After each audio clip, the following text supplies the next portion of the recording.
အောင်မြင်ဖို့စ조사နေရင်းနဲ့တောင်မှအမြဲတမ်းမလုံလောက်သေးဘူးလို့များခံစားရတာမျိုးလေဒီနေ့တော့အဲ့ဒီစိတ်ရဲ့အရင်းမြစ်ကဘဲကလာတာလေ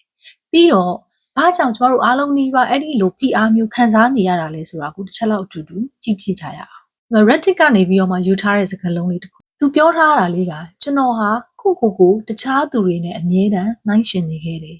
နောက်ဆုံးတော့ပြဿနာကကျွန်တော်မှမဟုတ်ပဲဒီနေ့ခေတ်လူနေမှုဘဝကကျွန်တော်တို့အားလုံးအပေါ်ပေးနေတဲ့မမြင်နိုင်တဲ့ဖိအားတွေကြောင့်ဆိုတာကိုနားလည်သွားခဲ့တယ်လို့သူကရေးထားတယ်ဟုတ်ပါတယ်ပြဿနာကတကယ်တော့ကျမတို့တယောက်ချင်းစီမှာမဟုတ်ဘဲနဲ့ကျမတို့နေထိုင်နေရတဲ့ဒီခေတ်ကြီးကိုတိတ်တဆိတ်ဖိအားတွေပေးနေတယ်ဆိုတဲ့အချက်ကတကယ်အမှန်ကိုမိမောင်းထိုးပြလိုက်တဲ့အတိုင်းပဲပေါ့အဲ့တော့အခုပြောနေတဲ့ခန်းစားချက်ကြီးကသူ့မှာတရားဝင်နာမည်တစ်ခုရှိတယ်အဲ့ဒါကတော့ဘယ်လိုခေါ်လဲဆိုရင် status anxiety အဆင့်အတန်းအခြေအနေနဲ့ပတ်သက်တဲ့စိုးရိမ်ပူပန်မှုပေါ့ရှင်းရှင်းလေးပြောရရင်ဒါကဒီလူအဖွဲ့အစည်းကသတ်မှတ်ထားတဲ့အောင်မြင်မှုစံနှုန်းတွေကိုမမီလိုက်မှာကိုကြောက်တာပြီးတော့တခြားသူတွေကကိုယ့်ကိုရှုံးနေတဲ့သူတယောက်လိုမြင်သွားမှာကိုစိုးရိမ်နေတဲ့စိတ်ကြောင့်စိတ်ဝင်စားဖို့ကောင်းတာကဒီစိုးရိမ်စိတ်ကလူတိုင်းနှီးပါခံစားဘူးတယ်ဒါပေမဲ့ဘယ်သူမှဒါကိုအပြင်ထုတ်ပြီးတော့တိတ်မပြောကြဘူးပေါ့နော်အဲ့တော့ဒါကလူတိုင်းသိတဲ့လျှို့ဝှက်ချက်ကြီးလိုမျိုးဖြစ်နေတာကိုယ်စိတ်ထဲမှာပဲတိတ်တဆိတ်ခံစားနေရပြီးတော့ငါတယောက်တည်းပဲဒီလိုဖြစ်နေတာလားဆိုပြီးတော့မှဝင်တော့ဝင်ပိုးကြီးတစ်ခုလိုမျိုးဖြစ်လာစေတာပေါ့ဒါဆိုဒီခံစားချက်ကတကယ်တမ်းဘယ်ကနေလာတာလဲဘာကြောင့်ဖြစ်လာတာလဲဒါကကိုယ့်ရဲ့အားနည်းချက်တစ်ခုကြောင့်ဖြစ်နေတာလားဆိုပြီးတော့မှတေချာတွေးလိုက်မယ်ဆိုလို့ရှိရင်အဲ့ဒီရဲ့နောက်မှာကြီးမားတဲ့အကြောင်းအရာတွေရှိနေသေးတယ်ဒီမေးခွန်းကိုဖြေနိုင်ဖို့ကတော့ကျွန်တော်တို့ဒီစိုးရိမ်စိတ်ရဲ့အရင်အမြင့်အထိကိုလိုက်ကြည့်ဖို့လဲလိုလာပြီပေါ့ဒီနေရာမှာအဓိကသိထားရမယ့်အချက်ကတော့ဒီစိုးရိမ်စိတ်ကကိုယ့်အမှားလုံးဝမဟုတ်ဘူးဆိုတာပါပဲတကယ်တော့ဒါကလွန်ခဲ့တဲ့နှစ်ပေါင်းများစွာကလေးကစခဲ့တဲ့လူအဖွဲ့အစည်းရဲ့အပြောင်းအလဲကြီးတွေကနေပြီးတော့မှထွက်ပေါ်လာတဲ့ရလဒ်တစ်ခုပဲဖြစ်တယ်အဲ့ဒီသမိုင်းကြောင်းကိုနားလည်လိုက်မယ်ဆိုလို့ရှိရင်ကျမတို့အခုခံစားနေရတာတွေကိုရှုထောင့်အသစ်ကနေပြီးတော့မှမြင်လာနိုင်လိမ့်မယ်အဲ့တော့ဒီလိုမျိုးကြည့်လိုက်ကြအောင်ဟိုးအရင်18ရာစုမတိုင်ခင်မှာလူတစ်ယောက်ရဲ့အဆင့်တန်းကမွေးရပါတယ်လယ်သမားမိသားစုကမွေးရင်လယ်သမားပဲဖြစ်မယ်ဒါပေမဲ့ဒီနေ့ခေတ်ဒီစက်မှုတော်လှန်ရေးနောက်ပိုင်းမှာတော့လူတိုင်းမှာတန်းတူအခွင့်အရေးရှိတယ်။စ조사ရင်ဖြစ်နိုင်တယ်ဆိုတဲ့အတွေးအခေါ်ရောက်လာတယ်။အဲ့ဒီအတွေးအခေါ်ကပဲအောင်မြင်ဖို့အတွက်မျှော်လင့်ချက်တွေအများကြီးပေးခဲ့တယ်။အဲ့တော့ဒီနေ့ခေတ်မှာတော့အဲ့ဒီမျှော်လင့်ချက်တွေက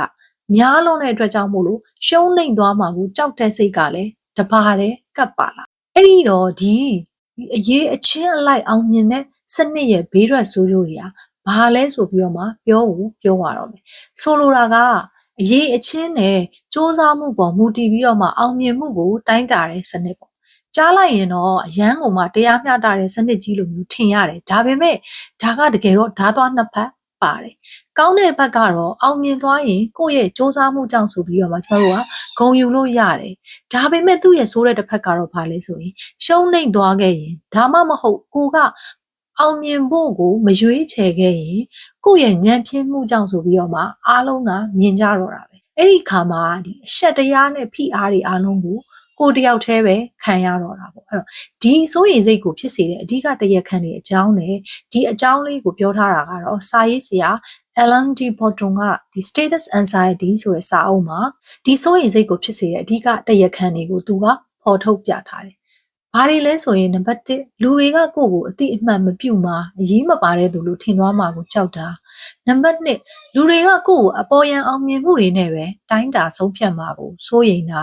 နံပါတ်3ဒီမီဒီယာနဲ့လူအဖွဲ့အစည်းကဖန်တီးထားတဲ့လိုက်လို့မမီနိုင်တဲ့ဒါမှမဟုတ်ကိုမလိုက်ချင်တဲ့အောင်မြင်မှုစံနှုန်းတွေကိုကရှိနေတာနံပါတ်4ကိုယ့်ရဲ့အလုပ်အကိုင်နဲ့အနာဂတ်ကမတည်ငြိမ်ဘူးမရေရာဘူးလို့ခံစားနေရတာဒီအချက်တွေအားလုံးကကျမတို့ကိုအမြဲတမ်းဖိအားပေးနေတယ်ဆိုပြီးတော့မှဖြစ်နေတာအဲ့တော့ဒီအချက်တွေအားလုံးရဲ့အဓိကကျတဲ့အချက်ကဘာလဲဆိုတော့အတိအမှတ်ပြုခံခြင်းစိတ်ပဲဒါကလူသားတိုင်းရဲ့အခြေခံလိုအပ်ချက်ပဲလူအဖွဲ့အစည်းရဲ့အမြင်မှာကိုကဘာမှမဟုတ်တဲ့သူအရေးမပါတဲ့သူတယောက်အဖြစ်သတ်မှတ်ခံလိုက်ရမှာကိုကြောက်တဲ့စိတ်အဲ့ဒီကြောက်စိတ်ကပဲကျမတို့ကိုအောင်မြင်မှုနောက်ကိုအမြဲတမ်းလိုက်နေအောင်တွန်းပို့နေတယ်ခက်ကြီးကအဲ့လိုဖြစ်နေတာ လို့မှလုံးလို့မရဘူးလားဆိုပြီးတော့မှစဉ်းစားမိလိုက်မယ်ဆိုရင်ကျမတို့ကပြဿနာရဲ့အရင်းမြစ်ကိုသိလိုက်ရပြီအဲ့တော့ဒီ PR တွေကိုကျမတို့ဘယ်လိုမျိုးရင်ဆိုင်လို့ရမလဲကိုယ့်ရဲ့ရှုထောင့်တွေကိုဘယ်လိုပြောင်းလဲပြီးတော့မှအောင်မြင်မှုဆိုတာကိုပြန်ပြီးတော့မှအဓိပ္ပာယ်ဖွင့်ဆိုဖို့လိုအပ်လာပြီကိုသတ်မှတ်ထားတဲ့အောင်မြင်မှုကိုပြန်ပြီးတော့မှအဓိပ္ပာယ်ဖွင့်ဆိုနိုင်မဲ့စွမ်းထက်တဲ့နည်းလမ်းတချို့ကိုကျမတို့လေ့လာကြည့်ကြရအောင်အဓိကလုပ်ရမယ့်အပြောင်းလဲတွေကတော့ဘာတွေလဲဆိုရင်ကျမတို့ကအပြင်လူတွေရဲ့ကြီးကျူးမှုကိုလိုက်ရှာနေမဲ့အစားကိုယ့်ရဲ့တကယ်အတွင်းစိတ်ကိုဘာကိုလိုချင်တာလဲအဲ့ဒါကို satisfy လုပ်ဖို့ကိုယ့်ရဲ့ကျေနပ်မှုကိုပဲကိုအာရုံစိုက်ရမယ်ပြီးရင်လူမှုအတိုင်းဝိုင်းတွေရဲ့တတ်မှတ်ထားတဲ့လှေကားတစ်တွေကိုတက်ဖို့စ조사နေမဲ့အစားကိုယ့်ရဲ့ကိုယ်ပိုင်တန်ဖိုးကဘာလဲကိုယ်အလေးထားတဲ့အရာကဘာလဲကိုယ်တန်ဖိုးထားတဲ့အရာကဘာလဲအဲ့ဒါကိုဦးစားပေးဖို့ပဲကျမတို့ကစဉ်းစားရမယ်ပြီးရင်ရှုံးနိမ့်တဲ့သူဖြစ်သွားမှာကိုကြောက်နေမဲ့အစားရှုံးနိမ့်မှုတွေကနေပြီးတော့မှရတဲ့သင်ခန်းစာတွေကိုတန်ဖိုးထားခြင်းအဖြစ်ကျမတို့ကိုဖြစ်နေတဲ့ဒီ status anxiety ဆိုတဲ့ဟာကိုကျမတို့ကချော့ချလို့ရတယ်အဲ့တော့ဒါကလွယ်လွယ်ကူကူပြောင်းလဲပြလို့ရတာမျိုးတော့မဟုတ်ဘူးပေါ့နော်ဒါပေမဲ့ဒီလိုမျိုးပြောင်းလဲနိုင်ပြီဆိုလို့ရှိရင်တော့တကယ်ကိုလွတ်လပ်မှုကိုခံစားရမယ် journey တစ်ခုပေါ့ကိုသွားနေတာပေါ့ကျမတို့ခံစားနေရတဲ့ဒီစိုးရိမ်ပူပန်မှုတွေဟာကိုယ့်ရဲ့အားနည်းချက်တွေကြောင့်လုံးဝမဟုတ်ဘူးဆိုတာပါပဲဒါတွေကကျမတို့နေထိုင်နေရတဲ့ဒီစနစ်ခေတ်ကြီးရဲ့ဘေးထွက်ဆိုးကျိုးတစ်ခုဖြစ်တယ်အဲဒီအမှန်တရားကိုလက်ခံလိုက်နိုင်ပြီဆိုရင်ပဲကိုအားမလို့အားမရဖြစ်တဲ့အဖြစ်တင်နေတဲ့ဝင်ထုတ်ဝင်ပိုးကြီးကိုကျမတို့ရဲ့ပခုံးပေါ်ကနေချလိုက်နိုင်တယ်လို့ခံစားရပြီးတော့မှကိုပြန်ကျင်နာပြီးတော့မှဂရုစိုက်ရမယ်ဒါကြောင့်